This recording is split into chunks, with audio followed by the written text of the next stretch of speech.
Hello and welcome back to the PTQ podcast, season 1, episode 3. We are all done with clarity. I hope I'm making myself clear.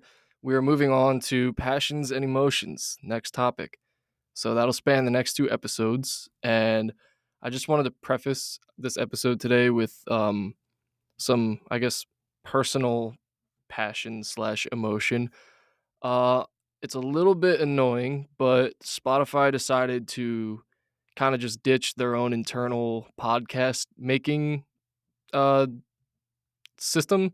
I don't really know how to describe that, but basically, for the first couple episodes, I got very used to using their software and their like building block kind of little system that they had for making podcasts, and it was really really easy because I could even do it. And I got really good at it and had my fun little interludes. And now they moved everything onto this thing called Riverside. Riverside, excuse me. And I have no idea how to use it. I was lucky to even be able to record that guest speaker episode last 2 weeks ago, whatever it was. But yeah, so now I'm slowly trying to figure this out again, and I have no idea how it works. So I apologize if this episode kind of like shoots down in quality, but doing what I can. Also, I don't really talk about my life on here very much in terms of like things that are actively going on, but I'm kind of in the heat of like the most important semester of my entire PT school experience, and things are just stacking and stacking and stacking. And I've got, graduate assistant work and lots of different research projects and schoolwork and trying to keep up my training and these Spartan races and all these weekend trips I keep doing. So life is very busy. But I made a promise to myself that I would get these episodes out, and I intend to do that. So here I am recording for tomorrow's release, even though I have a cardiopulmonary exam at 8 a.m. in the morning. But I already studied a bunch. So priorities, people. Priorities. Gotta make time for the things that are important to you. And this is my therapy. So here I am. Anyway, now that I got my little intro out of the way, passion and emotion. Let's just get right into it. Um, Passion guides everything. And I really, really want to just immediately emphasize how important passion is in the things that you're doing, because we all know what it feels like to try to take on a task that we don't have actual intrinsic passion behind versus one that we do, because you know when you have that passion because you'll go out of your way to find out things that you weren't even tasked with. Like, in school, when I don't know, you're taking a class you're not necessarily interested in, and then all of a sudden one of the topics like rings a bell in your head and you're like, whoa, they just said muscular hypertrophy. Is that what they said? And then next thing you know, you're paying attention. You haven't even looked up all year. And, when you have that, you're able to derive that passion and make those connections like, hey, I heard something. I heard that thing and that set me off because I like that thing. Now we've got your attention, and now you're going to actually try your hardest to understand what's happening. And that's the easy route. That's that's the lucky route, honestly. When you're able to derive that passion behind the tasks that you need to do, not hobbies, but like the things that need to get done, the building blocks of your day and the formation of your education, all of that. There's going to be probably majority of the components within that stuff that you're not necessarily super passionate about, in the sense of like, I don't want to go out of my like way all the time and every day to learn these things. But then every now and then you're going to get those couple things where you're like, man, this is awesome. Like, I really like this. So, what I want to talk about and what I want to emphasize is being able to control your emotions in a way that you can take that passion and kind of transplant it into other things. Try to it's zooming out a little bit in the grand scheme of things, taking a big picture and drawing connections, trying to allow yourself to connect the dots so that you can figure out why you should care about something. And I will circle back to that all the way. So don't worry, we're just getting started here. But that starts with discipline. Again, the core of everything, the core of everything I talk about in here. You need to have discipline in order to succeed and to thrive and to try your hardest in those things where you don't derive passion. It's hard. It really is. It's like, if this doesn't excite me, I don't want to do it. Okay. Well, what makes a strong person and what makes a successful person is someone who's able to get up and do the things that need to get done on the days when the passion is not there, or even like on the things where the passion is never there. For me, anecdotally, right now, Sorry if I sound totally worn out right now, but I'm just not mentally there. Um, it's classes, honestly. I was talking to my professors about this recently, and um, I'm pretty certain at this point that I'm going to go down the route of orthopedics. I can't really remember if I mentioned that on the podcast or not before, but I want to do a residency in orthopedics. So we have an orthopedics class, and I'm like, you know what? That's where I'm going to put all my focus because I know I'm going to do ortho. And for a long time, and it didn't really bother me, that mindset. It made total sense. Checked out to me. I'm like, yeah, okay. As long as I get like a high, an A in ortho, then who cares what I get in neuro and cardio pulm because I'm not doing that. And I something bothered me about that. And I'm like, why are you becoming so complacent? Like, what is your actual excuse for doing so well in this one class and then just not applying yourself at all in the others? Because I'm sitting here on my podcast trying to preach to all you guys that, you know, oh, you should be well versed in all trades and you should expand your skill tree and all this stuff. I'm like, you got to check yourself every now and then, especially like when I'm in the hot seat here, like preaching to people. I better be doing what I'm actually preaching. So I listened to my own podcast and I was like, this isn't lining up, buddy. You're losing your way a little bit here. Let's get regrounded in our principles. So, sure, I'm going to be specifically an orthopedic physical therapist. Maybe. I don't know. Still could change. But even if that is my end goal, even if that's what I see as my end goal right now, and that's what happens, a lot of my orthopedic patients are going to present with neurological deficits and it's my job to know about those and to be able to properly treat them and use the right outcome measures and you know draw those connections between, is this actually specifically an orthopedic like impairment, or are we getting some neurological involvement here? And like if I don't know that, I'm not going to be able to properly treat my patient. It doesn't matter that I'm in an orthopedic clinic. um it's, and even with cardiopulm too, that's my other class. We're taking neuro, ortho, cardiopulm right now. And cardiopulm, it's getting into some very nitty gritty stuff like reading ECGs and interpreting, waveforms and different leads and everything. And it's funny because that's the stuff that I probably won't be doing as a PT, but then that's the thing that I ended up with all this passion behind and find myself sitting there, you know, 10 o'clock at night instead of playing video games. I'm up on YouTube watching like how to master reading ECGs and, so it's funny, when you start applying yourself, what you suddenly realize these little things that it's like, wow, like I never would have guessed that I was so interested in this, or I never would have guessed that I understood this so easily and it comes so easily to me. And next thing I know, I'm usually the one just screwing off, not studying and taking my exam in 10 minutes. And now I'm like, teaching my classmates and hosting little tutorial sessions on this. And it feels nice because it's like I had this conversation with my professor. I identified like I'm not applying myself. I'm really not working up to my true potential. Why? Because I just don't feel like it. Because I handed myself the excuse of like, I am going to be a master at this one thing, so everything else is irrelevant. When I know dang well that there are tons of intertwining factors between all three of those classes, and I will simply not be the best at one if I don't know the others. So I think I just needed a wake up call. I needed the kick of passion, the reason behind the passion, because it is hard. It's hard to have passion when we don't have reason. And my professors handed me that reason, and they were like, they gave me all these scenarios and kind of woke me up to the fact of like, yeah, it doesn't matter if you're going to specialize in orthopedics, because if your goal through that is to be the best orthopedic PT, you have to know all this other stuff. And I'm like, shoot, I hate how right you sound. And I know you're right because you've already done it all. So every now and then, just reground yourself. It's off topic from the, passion emotion thing, but really like keep people around in your life that ground you, because it's really, really easy to get on these like little philosophical journeys, start to think you got it all figured out.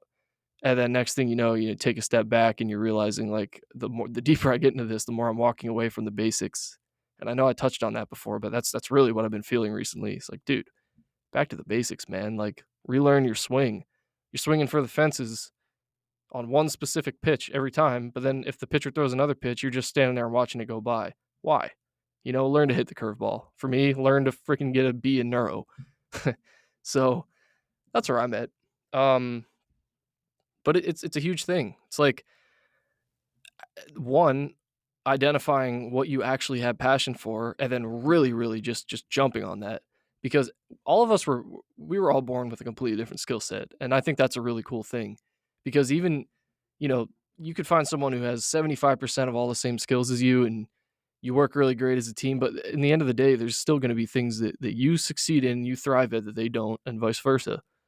And nobody's little, video game skill tree in real life will ever look the same, because we all have completely different life experiences and different backgrounds and literally different physiology, different capabilities. So that's a really cool thing. Makes us very unique. But what you have to do is pick around and find those people that fill your gaps. So building that team, and I mentioned this in the last episode, and Sia is a great example. That's someone on my team. You look for the things that you do very well.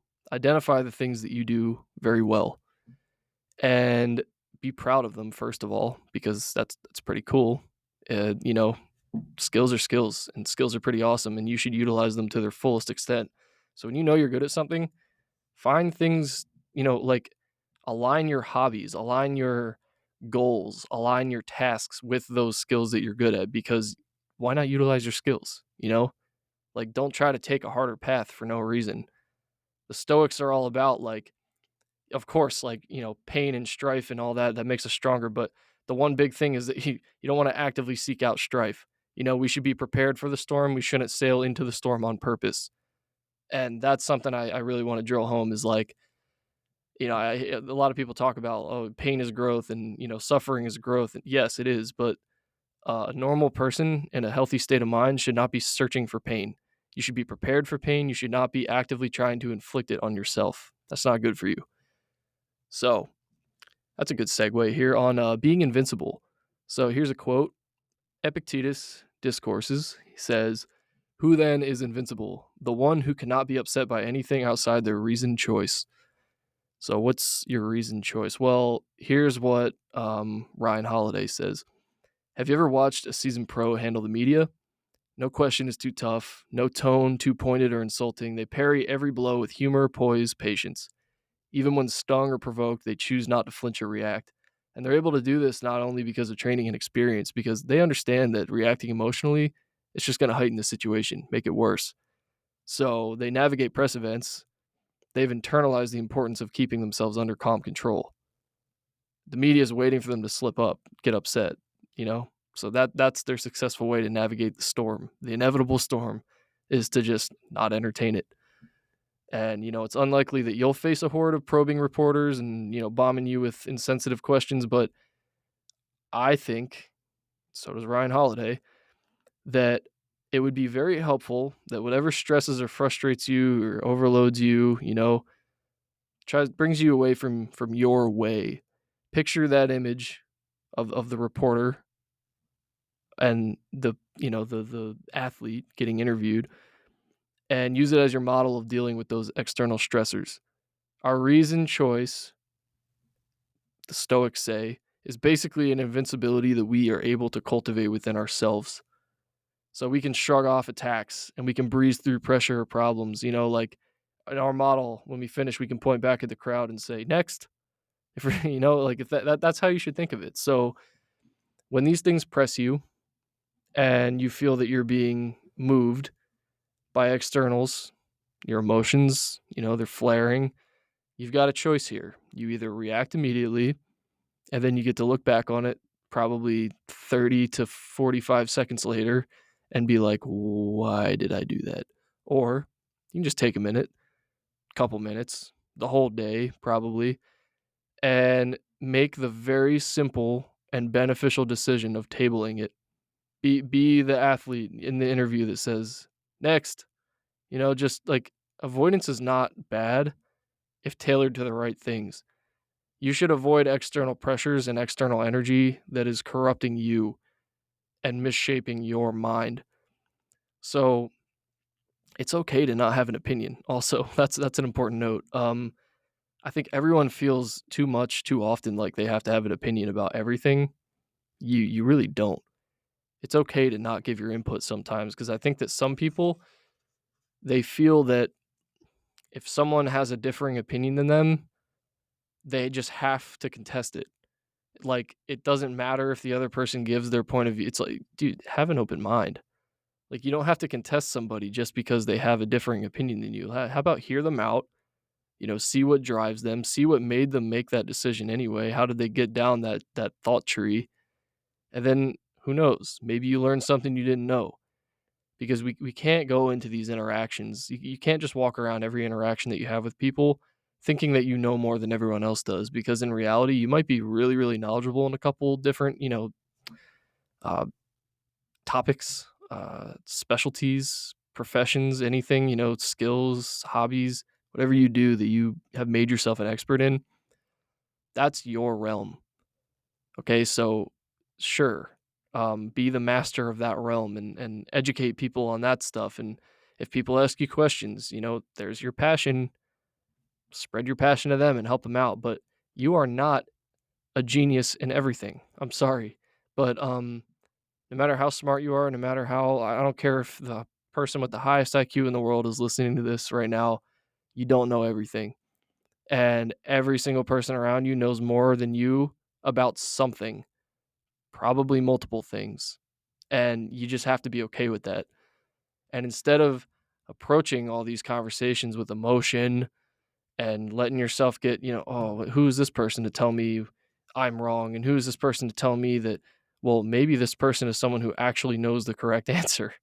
So, just of course take things that people say with a grain of salt. But when you know that someone is passionate about a topic and they've done their research and they know what they're talking about and they're in that field, or even, someone who practices, or an athlete who does that skill over and over and over, they have that motor learning, that like they're at the end of that task, um like perfecting that task, and you're just starting, maybe it'd be good to take a couple pointers from them. So yeah, just have an open mind. Don't let your emotions get the best of you, because everyone around you is like a treasure chest full of information. I always say that. And I mean it, because you walk around, any stranger that you see, any person, that doesn't matter like how you view them, what your external perception is. They could act like the biggest idiot in the world. You can still learn something from them. I guarantee it. And that's something that I learned when I just started walking around picking conversations with random people. I don't even care who it is. Like, I'll be in the grocery store, I'll be in the library, I'll be at the gym. People love real conversation. And it's honestly a little bit upsetting how shocking it is to people when you come up to them and you get past that, hey, how are you? Good. How are you? Like, when was the last time one of your conversations progressed past that with somebody that you don't know? Isn't that sad? Like, what are we just here to only talk and have conversations with our friends? For me, like, that's just not enough. Like, I love my friends and they're around for a reason, and I will always go to them first. But you're taking, I mean, that's complacency to me. It's like, okay, here's my 10 best friends. And yes, there's like 7 billion, I don't know what the count is anymore, 8 billion people in the world. But I'm good with just this 10, like I can get everything I need out of these people. Dude, it's like, there's so much of everything that you're missing out on by not just continuously talking to people, interacting, learning. It shapes you as a person the more perspectives you gather. So that's my little soapbox on that. But next, here's another entry that I really like. So, did that make you feel better? That's the title here. You cry, I'm suffering severe pain. Are you then relieved from feeling it if you bear it in an unmanly way? That's Seneca, Moral Letters. So basically, next time someone gets upset near you, crying, yelling, breaking something, being cruel, watch how quickly that this statement in its own will stop them cold. I hope this is making you feel better.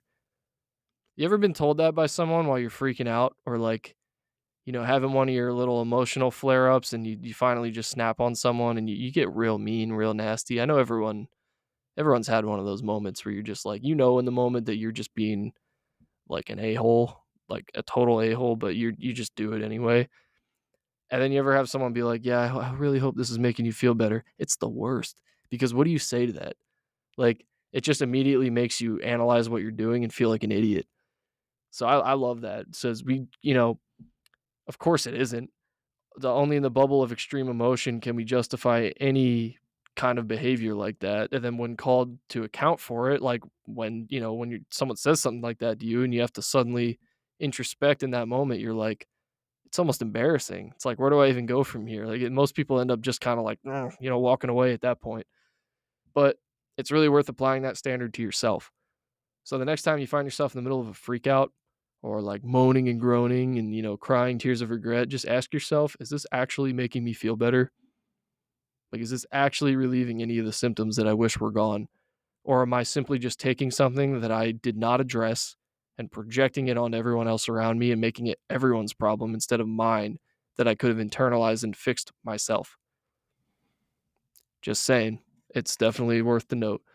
Um, I already touched a little bit on not having an opinion, but yeah, just another quick reminder, like, you have the power to hold no opinion about a thing and not let it upset your state of mind. Cause think about here's a good one. Think about all the upsetting things that you don't know about. Stuff people might have said about you behind your back, mistakes that you made that never actually came to your attention, just kind of like went unnoticed. Things that you dropped or lost without even realizing it. Um that, like my wallet, that actually just reminded me. Yeah, I lost my wallet last week and I really was counting on it just, turning up in like a really stupid spot, but yeah, it's gone. It's definitely gone. Anyway, what was your reaction? 'Cause you don't have one because you don't know about any of it, except that my example was bad because I do know I lost my wallet and I was pretty sad. But in other words, it is possible to hold no opinion about a negative thing. Isn't that crazy? You can hold no opinion. You just need to cultivate the power instead of wielding it accidentally. So, especially when having an opinion is likely to make us aggravated, why don't you just practice the ability of having no thoughts about something? Act as if you had no idea that it occurred or that never even heard of it before. So, literally let that thing become irrelevant. You don't have to react to things, especially when I mean, we're smart people, right? We can recognize in the moment when we start getting down like a little thought cascade, we know it leads to either a rainbow or a storm cloud. And if you know you're heading toward a storm cloud, why are you even continuing to go that way? That's exactly what I said earlier with like the why sail into the storm on purpose. You are the master of your mind.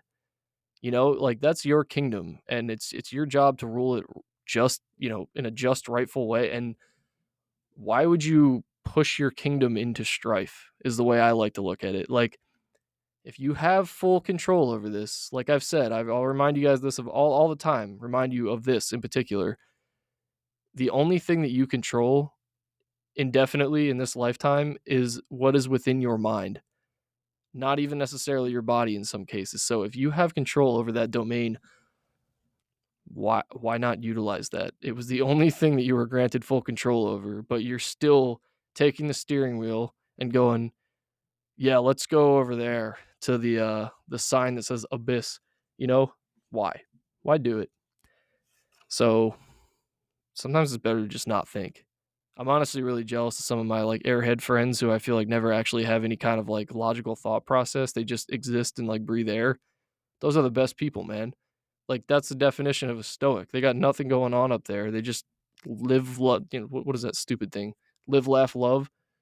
Shout out middle-aged moms.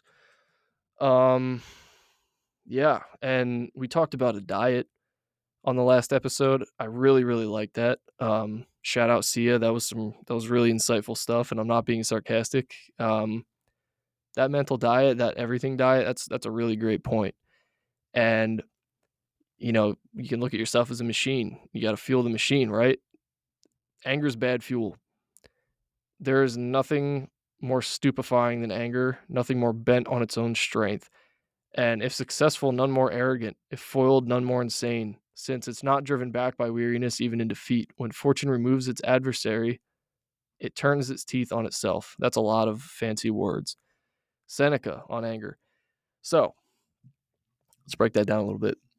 As the Stoics have said many times, getting angry almost never solves anything. Isn't that crazy? How many times have you been told that in your life by like your parents or somebody, like, hey, getting angry is not going to solve anything, but we still keep doing it anyway? Because it's not easy. It's not easy to not get angry. And I'm not telling you to like suddenly not get angry about things because that's just not how the human, emotion system works. You're going to get angry, but it's how you handle that anger. And if you're able to kind of like put out the fire right away when it starts. So, many successful people will try to tell you that anger is a powerful fuel in their lives. This is a good one. I like this one.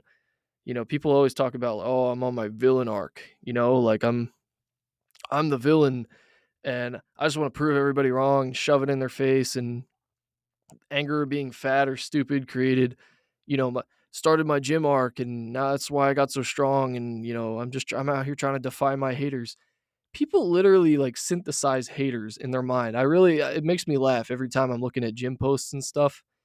And these people are so hell bent on like the fact that everyone around them hates them and wants them to die or something. Like they they act like they're fighting this one man war against everybody in the world. And it's like, okay, dude, first of all, look at your comments. Everyone's literally complimenting you and like telling you how great of a physique. You don't have any enemies. Shout out Vinland Saga. Shout out Thorfinn. You don't have any enemies. Stop making your own enemies in your head. Even the people that you perceive as your actual enemies, like let's say you really do truly feel like someone hates you and you're like, maybe in a bad place in a relationship with someone, I don't think they genuinely hate you.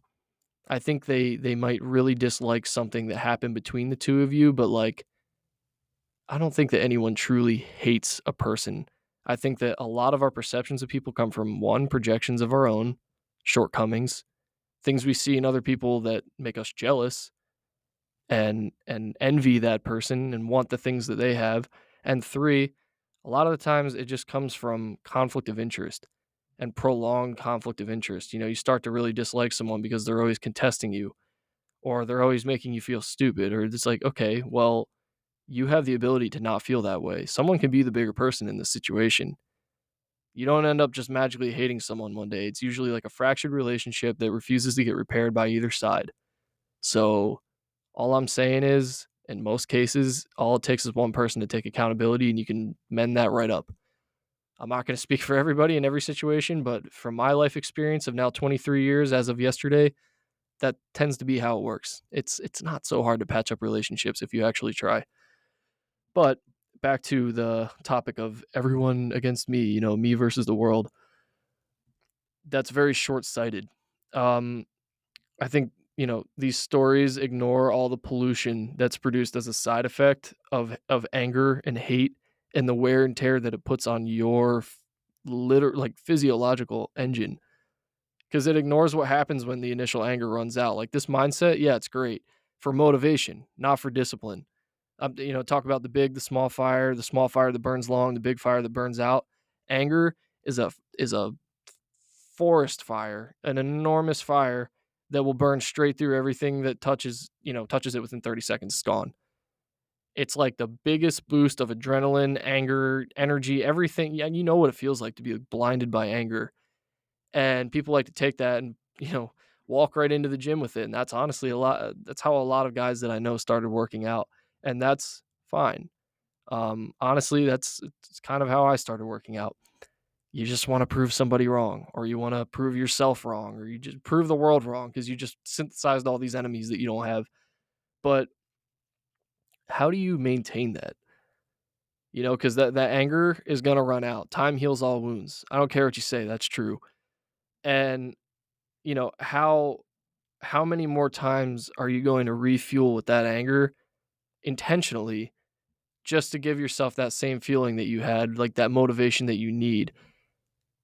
Deriving that from anger over and over and over, using anger as your fuel, picking that emotion to drive your motivation is sinking you deeper and deeper and deeper into a hole.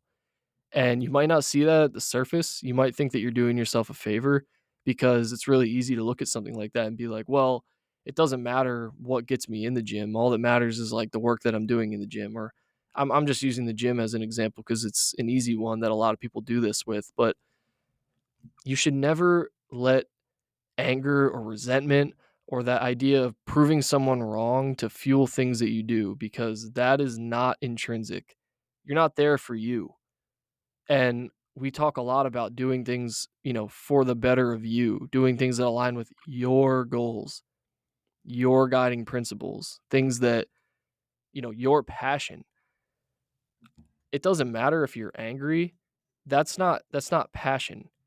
You're almost taking someone else's passion and trying to pretend like it's your own. And that's where you start to cripple yourself with this mindset, because let's say, John Smith really pissed you off and told you that you have super small triceps and you look like a green bean, and that really hurt you. That tore you up. So now you're in the gym every day, just blasting triceps, skull crushers all the time. I hate John Smith. I'm going to prove that, idiot wrong. And I'm going to kill John Smith. And 3 months down the line, you're still sitting on what John Smith said to you 3 years down the line. You're still in the gym because of John Smith. And now you've taken all these people that are friends with John Smith. Well, they must think I'm small too, because he said I'm small. So now you take your own thoughts. I wish I had a cool word for this or a cool phrase, but I see this all the time with people, is that they get a certain response or a certain interaction with someone that they don't like, and then they create a bubble or a little web of all the people associated with that person that, quote unquote, wronged them or said something to them that they didn't like that hurt their feelings. Now, all those people that really have no direct connection to you, now they're all, little red blips on your radar too, because they're associated with that person who said this thing about me that I didn't like. So now they all must hate me too. And then you play the transplant game, the thought transplant. That's what I'll call it. And that's when you walk around and you take people that have never actually wronged you, who you don't actually know. You have no concrete evidence of anything that they have ever said, ever done, anything to indicate that they don't think that you're a good person or that they think that you have small triceps, like John Smith said. But you've taken this kind of like misguided, very self-conscious now attitude that you have toward yourself and what one person said, and just shot that into everyone else's mind. And now you're looking around and you're seeing like all these like enemies, all these people that are looking at me a certain, but that's you.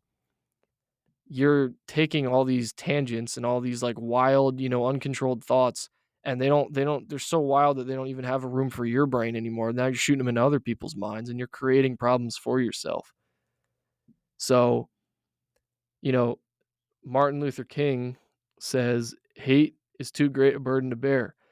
And he warned all his, fellow civil rights leaders in 1967, even though they had every reason to respond with hate in all these situations. He told them, like, you can't do these things through hate all the time. It's not the right way to go about it. It will never sit right with you in the long run. And the same is true for anger, because, really for all extreme emotions, they're toxic fuel. There's so much of it out in the world, no question, but it's never worth the cost that comes along with it. And I I don't know how else to drive home this message other than go ahead and spend 3 years, driving the things you do off of hate and off of externals and off of extrinsic, call it motivation if you want, but extrinsic like gaslighting by other people to make you feel like you have to improve on certain qualities of yourself. The reality here is that the only perception of you that is actually true is yours.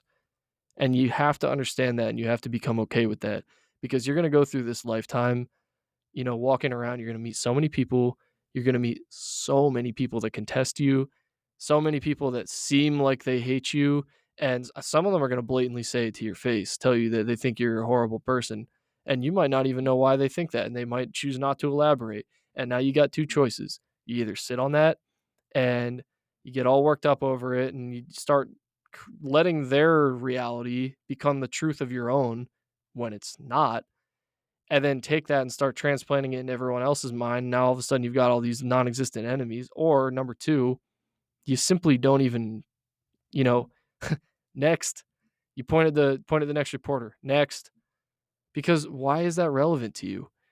If you understand yourself, if you know yourself, you truly do. And that's why I think this is such an important process, all of this, the stoicism, the introspection, the self-reflection, all this, because you come to a point when you actually know who you are. Once you have self-awareness, and that's a topic for the next two episodes after this, but once you have that self-awareness, at least to a certain extent, and you know what makes you've grounded yourself in your goals, your guiding principles, you have that blueprint of who you are. It changes entirely the way that you accept these externals, because when I didn't have my identity, I told you guys like back years ago, when all that stuff happened, and I came out of that relationship, and I realized I didn't really know myself. I didn't really I never established who I am and what I like and what I do and what makes me me. That's a very vulnerable state to be in, because anything around you will mold you, because you don't know who you are. You don't have that foundation. You're a shaky pillar. Any little gust of wind can come by, knock you over, turn you into something else. But once you do the hard work and you look inside for quite a long time instead of outside, I guarantee all of you that if you can spend like a year of your life, because that's really all it took for me, was one solid year of active attention to these things every single day, reading my entries every morning, reflecting on every single day. I told you we've talked about mantras, we've talked about daily reflections, we've talked about meditation, we've talked about different practices of self-reflection and the ways of assessing yourself honestly. If you can do all that, and you can do that on a daily basis, it is impossible to not find out who you are and what you're doing. And we can't make any progress with our passion and our emotions if we don't know who we are and why we react to the things that we do, and how we react to the things that we do. It's as simple as you have a freak out, and I still have freakouts. Even though I'm like Mr. Stoic now, like there's still moments in time where people somehow manage to get me over that threshold, and I get a little like, mean. And at this point, I've chosen to, like, I know that nothing good comes out of that point. Once I pass that threshold, it's like, okay, if I say anything to anyone right now, it's going to heighten the situation. I'm not going to mean what I said. And my choices are going to be filled with emotion instead of logic. So I just remove myself from the situation. I say, listen, I am not avoiding you. I'm not trying to avoid this conflict. I simply just want to, speak about this at another time when I feel that I've collected myself and truly reflected on what's gone on. And most times people respect that. And if they don't, that's their problem. You're being the bigger person, and you're choosing to, step back, analyze the situation, and come back when your emotions are calm, your passions are in order, all that. You got to get a grasp on yourself. And when you come back around, typically your response is going to look nothing like that initial response that would have happened if you had just reacted. And it takes reps of doing this to realize like how really simple of a concept it is. But if you just repeatedly do that, you will find yourself lowering the amount of conflicts in your life so quickly, because not only will people respect your ability to kind of step back and analyze the situation and respect the situation and respect them, because no one wants to, we get angry and we say things, but no one wants to get yelled at. No one wants to have mean things said to them. So if you can be the one to kind of like stop that escalation, then be the one to stop the escalation. And then you'll probably be rewarded with a very like logical and civil conversation a day or two later. That's all it takes. If more people understood that, I think that we would have a lot less conflict. And of course, like think before you act. So, why did I do that? You've probably asked yourself a million times. Like, you have that freak out. Why did I do that? Well, oh, how could I have been so stupid? Like, what was I thinking? You weren't thinking. That's the problem. Like, within your head is all the reason and intelligence that you need. It's just making sure that it's deferred and utilized.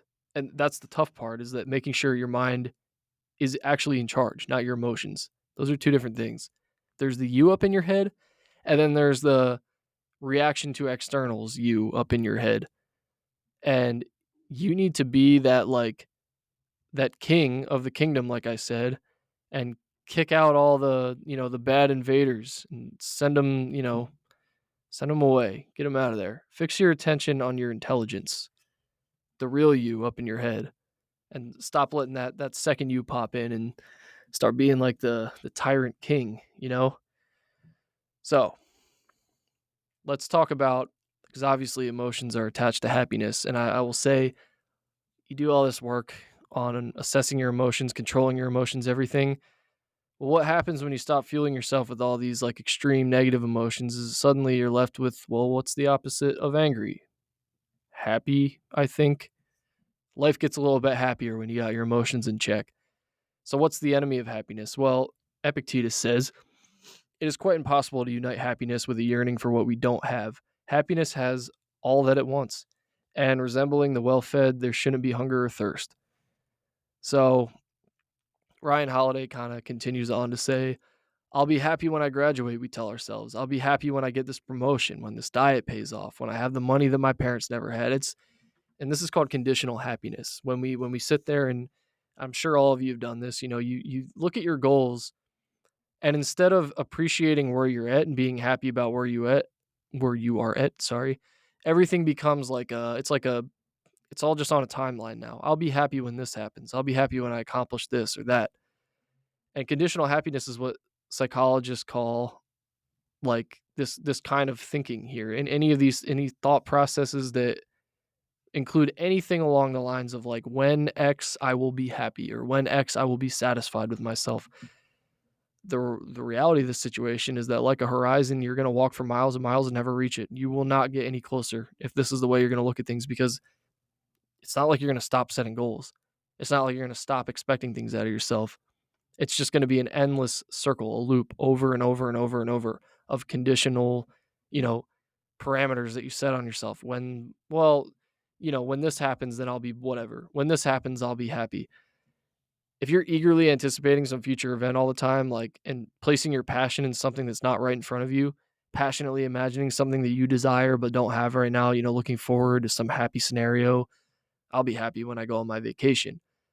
Things suck right now, but I'll be happy when, I don't know, when I get that dream job I wanted and now I have all the money in the world.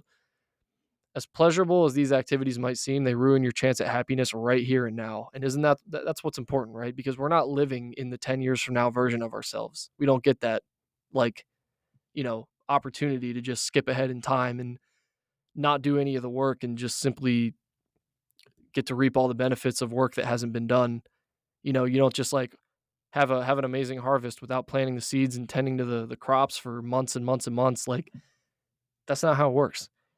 So don't keep ruining your current happiness by looking forward with conditional thinking, this conditional happiness.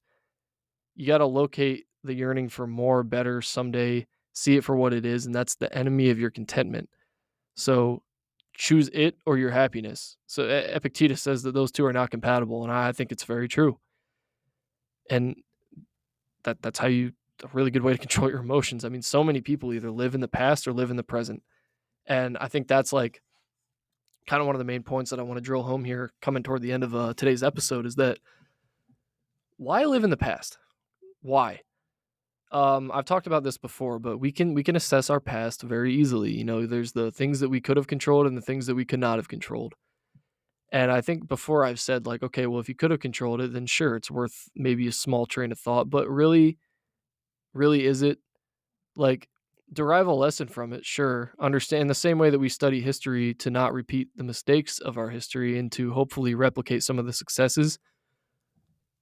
Look at your own history in that way.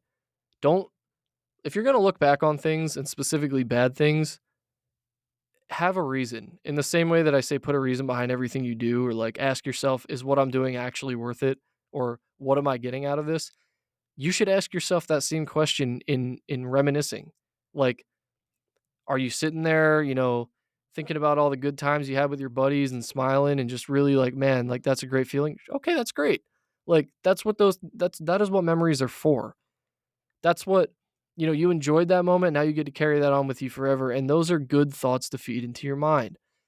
Don't reinforce the bad ones. It's like, this is how we end up in these spirals where people just don't get any better after like breakups or after, family tragedies or stuff like that. It's because you have two options. You either associate these events with the negative memories or the positive ones, or maybe you make a lesson out of the negatives. And that's my point here, is that if you're going to sit here and some people, they have to do it. You're going to have that little period of time where it's like you can't help yourself but look back at what was. At least extract the good from what was, because it's so easy once something has kind of like slipped through your fingers and it's just not there anymore. You miss it so much. You want it back. You give anything to get it back, but that's conditional thinking. That's removing your happiness in the moment. You're sacrificing all your chance, all your ability to be happy right now for a conditional thought of like, man, it's the opposite of like looking to the future. Like if I had this, then I would be no, it's like if I could get this back, then I'd be happy. What good does that do you? You can't get it back. That's just reality. So instead, extract the good from it. That's what I do. And this is all part of that mental diet that CEO was talking about. It's like if you can take these events, these things that really screwed you up, they gave you a really hard time and just kind of made your life a living hell for a long time. Well, let's zoom out a little bit. These events didn't make your life a living hell because events can't do that. Um, you did that. Your perception of the events did that. Your prolonged negative perception of these events did that because you just chose the easier path. And that's to, wallow around in your sorrows and be upset about things when instead you could have extracted something good out of it. Remember the good things, and like create lessons out of the bad things. And I think it's easy to say that, but it becomes very apparent when you actually start applying those lessons. It's like a seed, right? Like I talk about like planting seeds and then waiting for them to grow. You're not going to see lessons up front all the time, every time. It's going to take time for them to grow and, cultivate and turn into something beautiful. And I think that once you start planting the seeds, that's the hard part. But then later, you're going to get to a point when, let's say you had a bad experience or you're looking back at a bad memory and you pull a lesson from it, something that you say, okay, moving forward, I won't do this and that'll prevent me from getting into, X situation again. Or I'm going to adjust the way that I approach this scenario so that I don't lose a friend in this way again. Instead of just sitting there crying about how you're not friends with someone anymore, move forward and use that experience to shape the way that you continue on. Like your life moves on, man. You're going to wake up tomorrow and tomorrow's a new day and tomorrow's a new chance to talk to a stranger. Tomorrow's a new day to make a friend. Tomorrow you can meet your wife. You can meet your husband. Um, you could die. We don't know what's coming. So it's like, why sit on the past when every single day is a fresh reset? Just change the way you think about things. It really is as simple as that. And you pull these lessons. So now you decided like, okay, well that this screwed me up before, and I identified something within that event that maybe I did wrong. And you can be honest with yourself, honestly assess that. I did this wrong. And maybe I think that the other person did more wrong than me, but still I did this wrong and I could acknowledge that. Okay, now move forward and don't do that again. And eventually down the road, because life is life and this is how it happens, you're going to find yourself in a very, very deja vu mirror scenario. But this time, you're actually going to be equipped with the tools to handle that situation in a way that will get you the outcome that you want, that you didn't get the last time. You wouldn't know that if all you did was just sit there and cry about what happened and never actually pull a lesson from it or change anything about the way that you do things. So that's something that became very apparent to me through all these different experiences of, tough times. And you either sit around and never get good and sit in your hole and just choose to be complacent, take the easy route, stay sad, or pull lessons, plant those seeds, and then later you're going to see how much they help you, because you're going to run into those kind of like replicated scenario. It might not be the exact same thing, but scenarios where had you not been equipped with those tools that you got from your own reflection of your own mistakes, you would literally do the same thing again and just prolong your suffering and give you another thing to be upset about.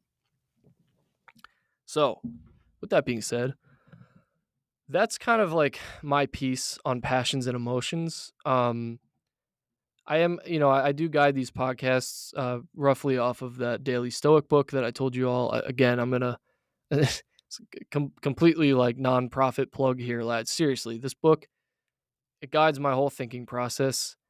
It got me connected with a lot of really good Stoic resources, other books.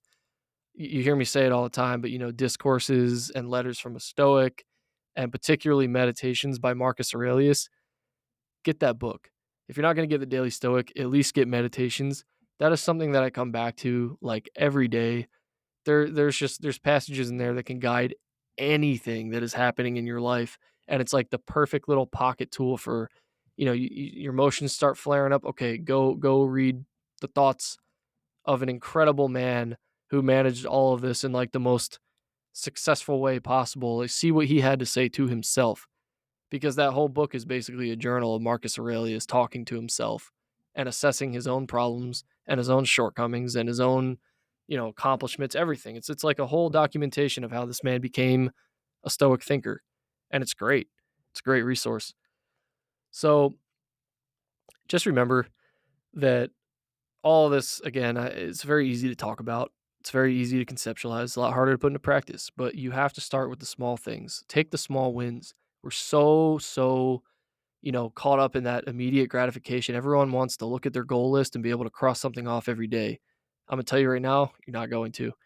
There's going to be a lot of days, probably if you're a normal person, more days than you would imagine, that you might even like feel like you're moving away from your goals every now and then. That's just life, because the day that you create your goals is not going to look anything like the day, 6 months later. Your life is going to look different. Life is very turbulent. You're going to have new responsibilities. You're going to have, new losses, new gains, it's just completely sporadic, and we can't predict anything. So write your goals with good intentions in mind, and remember your vision. Always come back to your vision.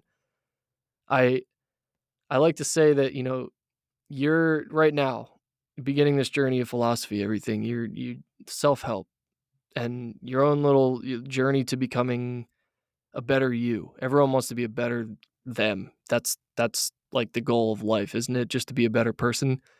So you're like, today slab of stone. A couple years later, a beautiful sculpture. How do we get there? Precision, dedication, mastering your craft. Sculptures don't just like, you don't just crack it once and suddenly you've got like, a perfect sculpture. You sit there every single day, hammer, chisel, tiny, tiny little, you can't even see what you're doing until you're like 80% through. The most beautiful sculpture in the world, you probably have no idea what it is until they're like on the last leg of it. And that's the reality of your goals and the management of your emotions and, guiding your passions, all this stuff, all these things that we talked about. You have to realize that small wins are just as important as the big ones, because you don't get to the big ones without the small ones. You need those steps, like you don't just magically end up at the top of the ladder without going through all the rungs. And some of them might, you know, break on you out of nowhere, but you can just, if you just reach up, if you just kind of really extend yourself, put yourself through a little bit of pain for a second, grab for that extra, that rung above, you can keep going up. That, you don't have to stop when things get hard. You don't have to refuse. You might just have to take an alternate path or reach a little bit harder, get over that invisible barrier. So that's my piece on passions and emotions.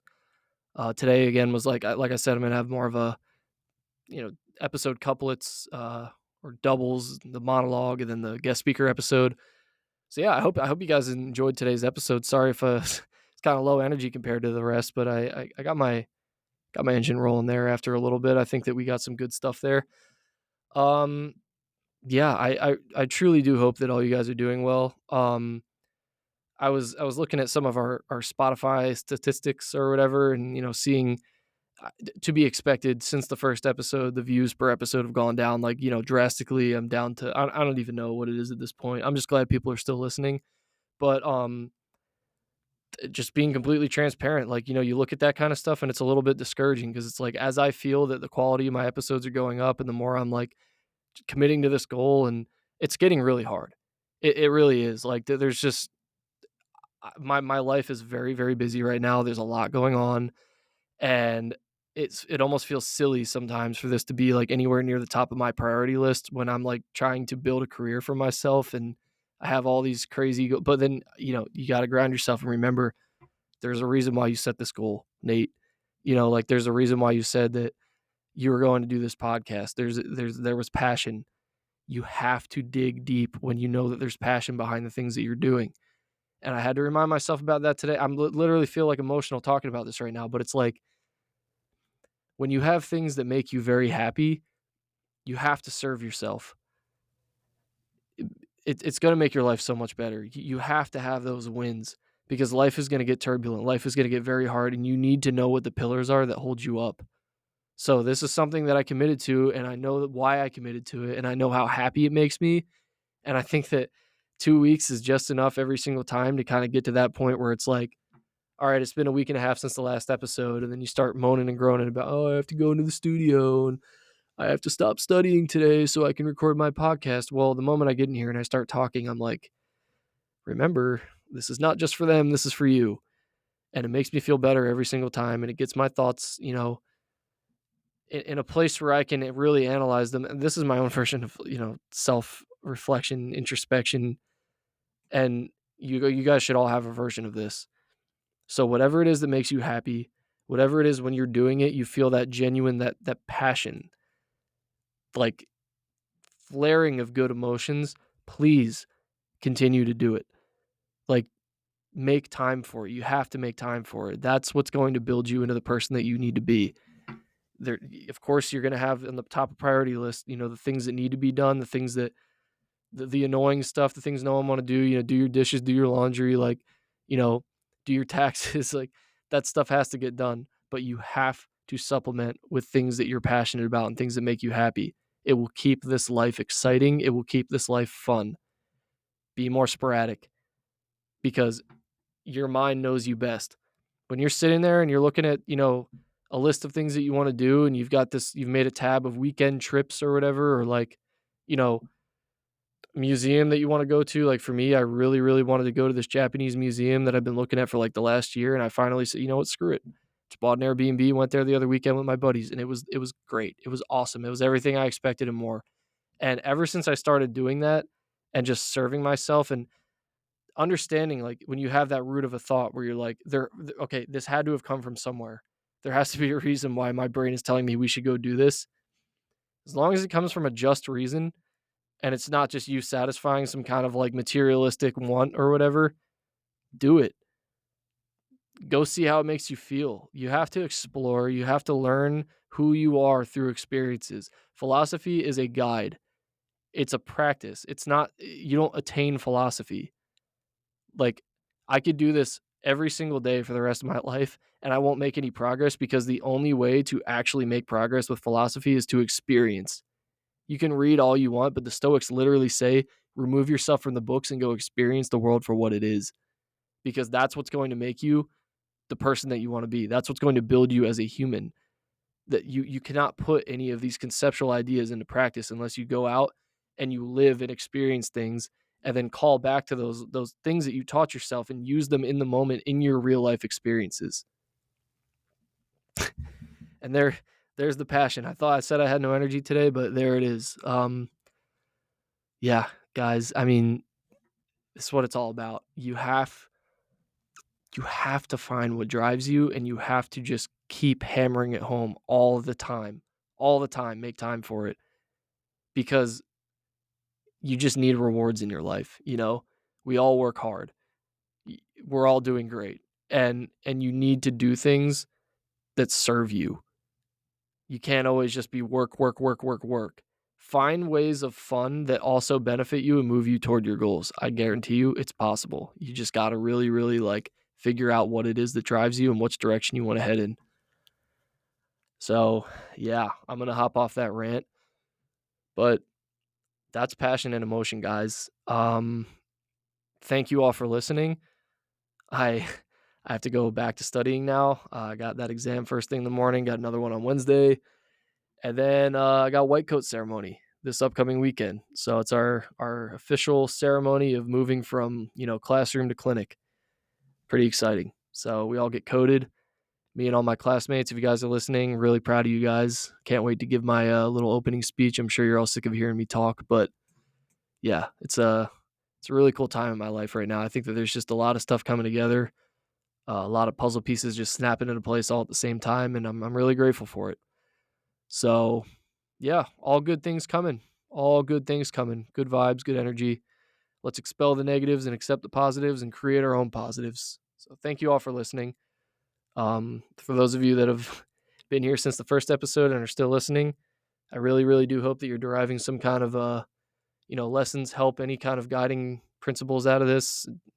Doesn't matter. As long as you get something out of it, it's all I care about. Thank you guys. Good morning, good afternoon, good night. You have been listening to the PTQ podcast live from I'm back in the actual recording studio. Isn't that crazy? Have a great one. I love all of you. And stick to your goals. Remember why you started. Take a look back at your blueprint if you feel like you're not making progress day to day, because I promise you, you are. You are not where you started. You're doing great. Keep it up, guys. I will see you 2 weeks from now with a guest speaker, hopefully. Peace.